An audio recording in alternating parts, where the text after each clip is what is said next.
భార్యలపై ఉన్న హక్కు గురించి నేను ప్రీవియస్ ఒక 3, 4 వీడియోస్ ముందు చేశాననమాట. చూడకపోతే దయచేసి వెళ్లి చూడండి. దానికి కమెంట్స్‌గా నాకు కొంతమంది సిస్టర్స్ భర్తపై భార్యకున్న హక్కులు పెట్టండి సిస్టర్. మీరు ఇలా పెట్టారు కదా! అలా పెట్టమని అడుగుతున్నారు. సో, వాళ్ళ కోసం ఈ వీడియో. భర్తపై భార్యలకున్న హక్కులు.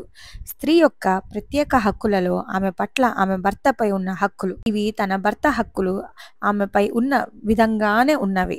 ఉదాహరణకి అల్లాహ్ సుబ్హానహు తాలా మరియు ప్రవక్త ముహమ్మద్ సల్లల్లాహు అలైహి వసల్లం గారి అవిధేయతకు గురి చెయ్యని భర్త ఆజ్ఞలు పాటించాడు. అతనికి భోజనాలు వండి పెట్టడం, పడకను బాగుంచడం, సంతానాన్ని పోషించడం, మంచి శిక్షణ ఇవ్వడం, అతని ధన మానమును కాపాడటం, తన మానాన్ని కాపాడుతూ యోగ్యమైన అలంకరణ వస్తువులను ఉపయోగించి అతని కొరకు సింగారించుకోవడం. ఇవి స్త్రీపై ఉన్న తన భర్త హక్కులు. ఒక స్త్రీ పట్ల తన భర్తపై ఉన్న హక్కులలో అల్లాహ్ ఆదేశానుసారం కొన్ని హక్కులు ఉన్నాయి, తెలుసుకుందాం.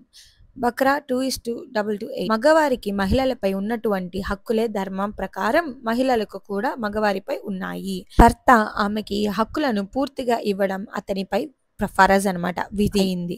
ఒకవేళ ఆమె స్వయంగా తన ఈ హక్కులను వదులుకుంటే పర్వాలేదు. భర్తపై ఉన్న భార్య హక్కులలో ఒక 5 పాయింట్స్ తెలుసుకుందాం. కలిమిలోనైనా లేమిలోనైనా భార్య యొక్క పోషణ, వస్త్ర, చికిత్స మరియు గృహ వసతులను మొదలగునవి ఏర్పాటు చేయాలి భర్త. 2. ఆమె ధన ప్రాణ మానములను మరియు ఆమె ధర్మాన్ని కాపాడాలి. పురుషునికి స్త్రీపై అధికారం ఇవ్వబడింది గనుక అధికారి విధి ఏమనగా అతను దేనిపై అధికారం ఇవ్వబడిందో దాన్ని రక్షించటం, కనిపెట్టుకొని ఉండటం. ధర్మానికి సంబంధించిన విషయాలను ఆమెకు నేర్పే బాధ్యత భర్తది.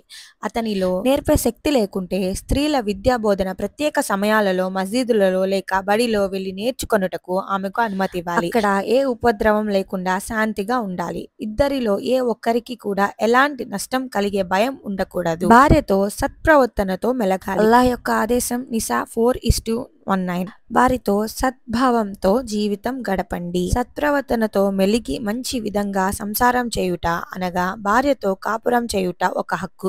దాన్ని పూర్తి చేయాలి. ఆమెను దూషించి తిట్టి బాధ కలిగించరాదు. ఎలాంటి భయం లేని భారాన్ని ఆమెకు అప్పగించరాదు.